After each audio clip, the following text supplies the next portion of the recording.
Zee 24 तास एक पाऊल पुढे.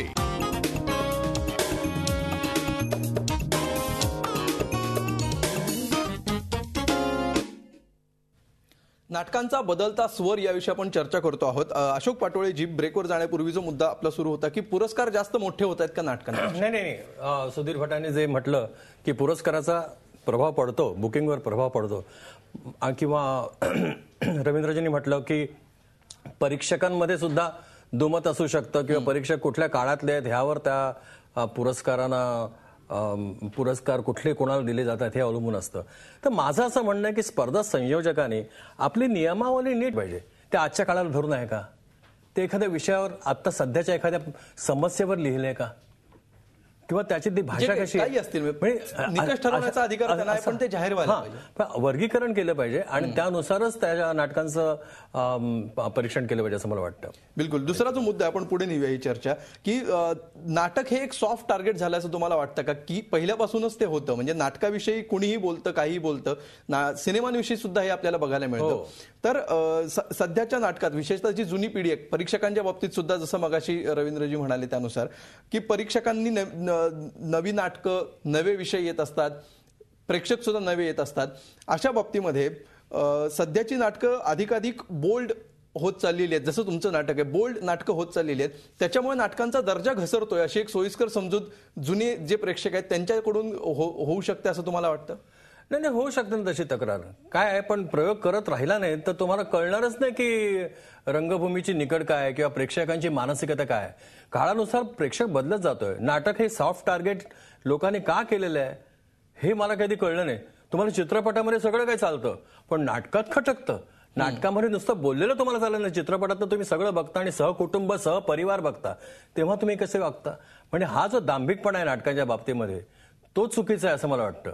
प्रेक्षकांनी खुल्या दिलाने सगळं बघितलं पाहिजे आणि विशेषतः माध्यमांनी, प्रसिद्धी माध्यमांनी ह्याचा विचार केला पाहिजे की हे नाटकातले होणारे बदल आहेत, हे बदल प्रेक्षकांना ठरवू द्या ना ऍक्सेप्ट करायचे की नाही. नाटकाचा दर्जा हा वेगळा असल्यामुळे हे समस्या उद्भवत आहे का? म्हणजे मला तुम्हाला असं विचारायचं नाही, दर्जा म्हणजे आता एखाद्या लोकनाट्याचा दर्जा, अभिरुची म्हणून जो आपण दर्जाविषयी बोलूया की इतर सगळी माध्यम आहेत, म्हणजे आता टीव्ही सिरियल्स असतील, इतर माध्यमातले कार्यक्रम असतील किंवा अनेक सिनेमे असतील, या सगळ्यांनी अभिरुचीची पातळी खाली आणून ठेवल्यामुळे नाटकांचं आव्हान वाढलंय असं तुम्हाला वाटतंय का? आणि ते आव्हान मॅच करण्यासाठी जास्त कसरत करावी लागते का? एक तर जुन्या टायमाला कसं पु ल देशपांडे, कानेटकर, दळवी, काही असे शिरवाडकर आणि मोठे लेखक होते, जे मोठे होते, आजही मोठे आहेत ते, पण त्यांच्या शब्द, लिखाण आणि याची काही प्रेक्षकांना सवय झाली होती. बरोबर आहे.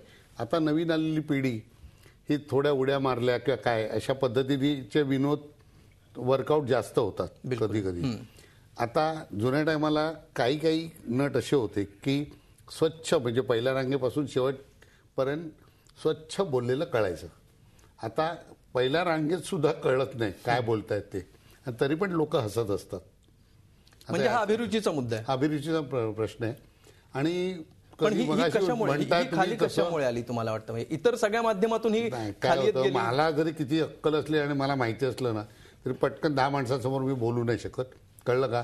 मग लोक म्हणतात की ह्याचं चालत नाही की असं होतं. नाही, तो मुद्दा नाहीये. म्हणजे आता पण महाराष्ट्रातले आता जर क्लासिक नाटकं तुम्ही एक काढायला गेलं, म्हणजे उदाहरणार्थ मी वा गुरु काढलं, 250 प्रयोग केले, पण ते बंद करायला लागलं.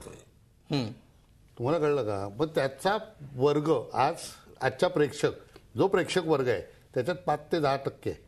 बिलकुल. पण म्हणजे हेच नाटक तुम्ही 50 वर्षांपूर्वी आणलं असतं, म्हणजे त्या अनुषंगाचं, त्या दर्जाचं 1 वर्षापूर्वी आणलं असं वर्कआउट झालं असतं. मग मला मुद्दा हाच मांडायचा आहे, विचारायचा आहे, प्रसादला पण विचारूया की ही अभिरुची कमी होत चालली आहे प्रेक्षकांची, अशी जी सध्या चर्चा सुरू आहे, त्याचं नेमकं कारण काय? की ही अभिरुची कुणी कमी केली?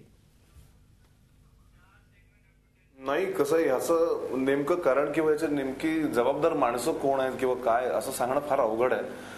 पण बदलत्या काळात नाटकांचा एक प्रवाह बदलत गेला. जसं पूर्वी एक प्रवाह होता, पूर्वी ऍडल्ट नाटकांचा एक प्रवाह होता, त्यावेळेला ती नाटकं धोधो चालली सुद्धा.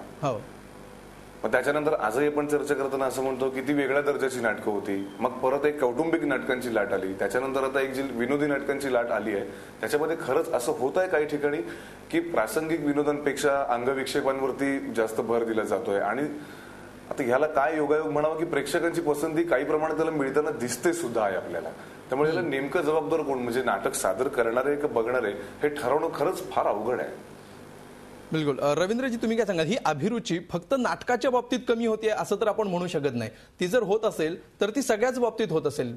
चित्रपट क्लासिक बघतो आणि नाटक मात्र मला सवंग चालतं असा एखादा प्रेक्षक कुणी असेल असं मला वाटत नाही. मग ही प्रक्रिया नेमकी झाली कशी? नाही, मला वाटतं ते काळानुरूप प्रेक्षक बदलत असतो आणि रंगभूमीवर जे कार्यरत असतात त्यांनी ती काळाची पावलं ओळखायला हवी. आता मधल्या काळात संतोष पवार आणि केदार शिंदे या जोडगोळीने जवळजवळ मला वाटतं 10-15 वर्ष रंगभूमी आपल्या नाटकांनी तगून ठेवली म्हणा, किंवा त्यांनी व्यावसायिक यश मिळवलं म्हणा. त्यामुळे एक होतं की त्या काळात इतर जी नाटकं होती की जी सिरियस गंभीर विषयांवरची होती ती नाटकं तितकीशी लोकांनी ॲक्सेप्ट केली नाहीत. त्या दरम्यान जो प्रेक्षक निर्माण झाला तो नवीन, तो खरा तर मराठी रंगभूमीचा जो पारंपरिक प्रेक्षक आहे, जो मध्यमवर्गीय, तो प्रेक्षक त्या दरम्यान कमी कमी होत गेला आणि नवीन प्रेक्षक निर्माण झाला नाही. आपल्या मराठी रंगभूमीचं हे एक दुर्दैव आहे की त्याचं कायम मध्यमवर्गीय प्रेक्षक इतक्यापुरते ती मर्यादित राहिले. ती संपूर्ण सगळ्या समाजाचं आरसा आहे असं नाही राहिलं ती. आणि मधल्या म्हणजे जो प्रेक्षक तिकीट काढून नाटक बघायला येऊ शकतो त्यांचे विषय नाटकामध्ये असतात. हो, ते बरोबर आहे. आणि या दरम्यान ही जी एकांकिकांचे पूर्ण लांबीची नाटकं करण्याची टूम संतोष पवार आणि केदार शिंदे यांनी आणली, त्याला यश मिळत गेलं.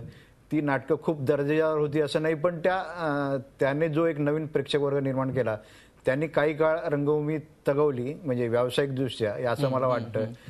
परंतु ती नाटकं ही काही खरी मराठी रंगभूमी नव्हे असं माझं आजही स्पष्ट मत आहे.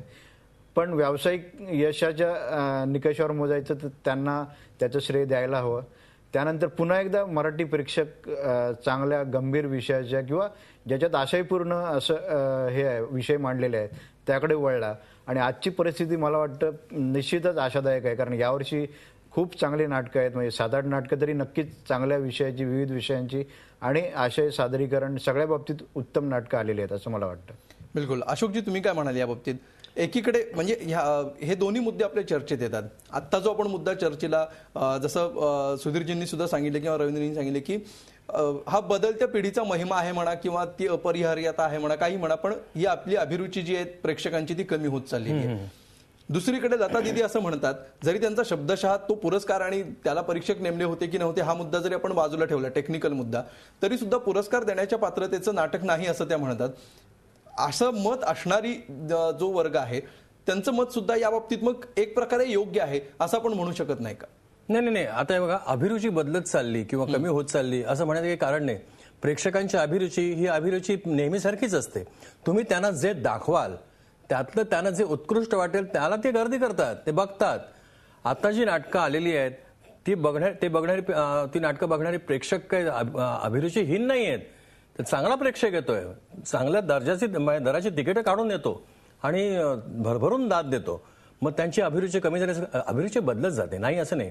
अपेक्षा वाढत जातात, नाटकवाल्यांकडून विशेषतः अपेक्षा वाढत जातात की चित्रपटातनं जे आम्हाला बघायला मिळणार नाही, सिरियल्समधनं जे बघायला मिळणार नाही, असं काहीतरी प्रत्यक्ष अनुभव देणारं आम्हाला नाटकातनं बघायला मिळालं तर जास्त आनंद होईल असं प्रेक्षकांचं म्हणणं असतं. आणि त्याच्या जवळपास कुठे जी पोचणारी नाटकं असतात ना त्याला लोक बरोबर दाद देतात आणि तो दर्जा आपण लक्षात घेतला पाहिजे. आता लता दिदींचं जे म्हणणं आहे किंवा बिचारांचं म्हणजे का असं त्यांनी म्हटलं मला माहित नाही, पण त्यांनी जर ही नाटकं बघितली असती ना तर निश्चितच त्यातली 1-2 नाटकं त्यांना खूप आवडली असती आणि मंगेशकर पुरस्कारासाठी त्यांनी ती पात्र ठरवली असती.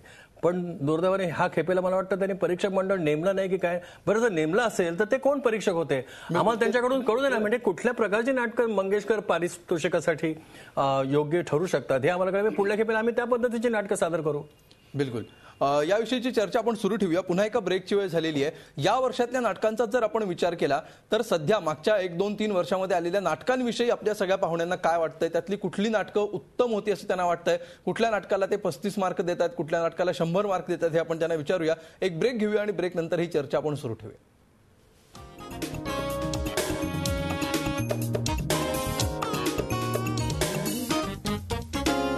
झी 24 तास, एक पाऊल पुढे.